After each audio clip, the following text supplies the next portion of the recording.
സഹോദരരെ, വിശുദ്ധ പൗലോസ്ലീഹ റോമാക്കാർക്ക് എഴുതിയ ലേഖനം 14-ാം അധ്യായം 13 മുതൽ 19 വരെയുള്ള തിരുവചനങ്ങൾ. തന്മൂലം മേൽ നമുക്ക് പരസ്പരം വിധിക്കാതിരിക്കാം. സഹോദരന് ഒരിക്കലും മാർഗതടസ്സമോ ഇടർച്ചയോ സൃഷ്ടിക്കുകയില്ല എന്ന് നിങ്ങൾ പ്രതിജ്ഞ ചെയ്യുവേൻ. സ്വതേ അശുദ്ധമായി ഒന്നുമില്ലെന്ന് കർത്താവായ യേശുവിലുള്ള വിശ്വാസം വഴി ഞാൻ അറിയുകയും എനിക്ക് ബോധ്യപ്പെടുകയും ചെയ്തിരിക്കുന്നു. എന്നാൽ ഒരു വസ്തു അശുദ്ധമാണെന്ന് കരുതുന്നവന് അത് അശുദ്ധമായിരിക്കും. ഭക്ഷണ നിമിത്തം നിന്റെ സഹോദരന്റെ മനസ്സ് വിഷമിക്കുന്നെങ്കിൽ നിന്റെ പെരുമാറ്റം സ്നേഹത്തിന് ചേർന്നതല്ല. ക്രിസ്തു ആർക്കു വേണ്ടി മരിച്ചുവോ അവനെ നിന്റെ ഭക്ഷണം കൊണ്ട് നശിപ്പിക്കരുത്. അതിനാൽ നിങ്ങളുടെ നന്മ തിന്മയെ നിന്ദിക്കപ്പെടാതിരിക്കട്ടെ.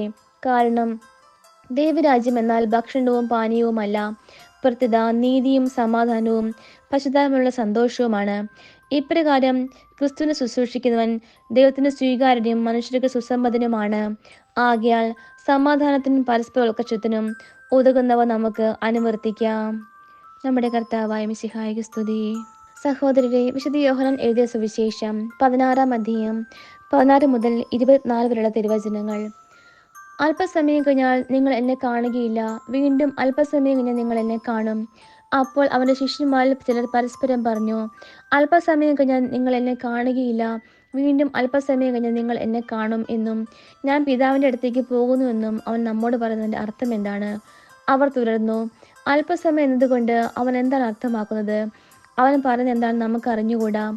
ഇക്കാര്യം അവർ തന്നോട് ചോദിക്കാൻ ആഗ്രഹിക്കുന്നു എന്ന് മനസ്സിലാക്കി യേശു പറഞ്ഞു, അല്പസമയം കഴിഞ്ഞാൽ നിങ്ങൾ എന്നെ കാണുകയില്ല, വീണ്ടും അല്പസമയം കഴിഞ്ഞാൽ നിങ്ങൾ എന്നെ കാണും എന്ന് ഞാൻ പറഞ്ഞതിനെ പറ്റി നിങ്ങൾ പരസ്പരം ചോദിക്കുന്നുവോ?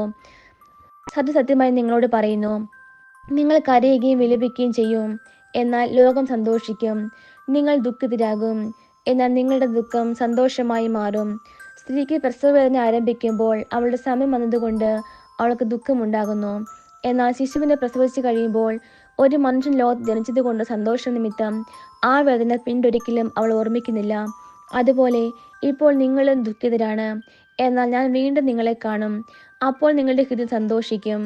നിങ്ങളുടെ ആ സന്തോഷം ആരും നിങ്ങളിൽ നിന്ന് എടുത്തു കളയുകയുമില്ല. അന്ന് നിങ്ങൾ എന്നോട് ഒന്നും ചോദിക്കുകയില്ല. സത്യസത്യമായി നിങ്ങളോട് പറയുന്നു, നിങ്ങൾ എൻ്റെ നാമത്തിൽ പിതാവിനോട് ചോദിക്കുന്ന എന്തും അവിടെ നിങ്ങൾക്ക് നൽകും. ഇതുവരെ നിങ്ങൾ എൻ്റെ നാമത്തിൽ ഒന്നും തന്നെ ചോദിച്ചിട്ടില്ല. ചോദിക്കുവാൻ നിങ്ങൾക്ക് ലഭിക്കും. അതുമൂലം നിങ്ങളുടെ സന്തോഷം പൂർണ്ണമാവുകയും ചെയ്യും. നമ്മുടെ കർത്താവായ മിശിഹായ്ക്ക് സ്തുതി.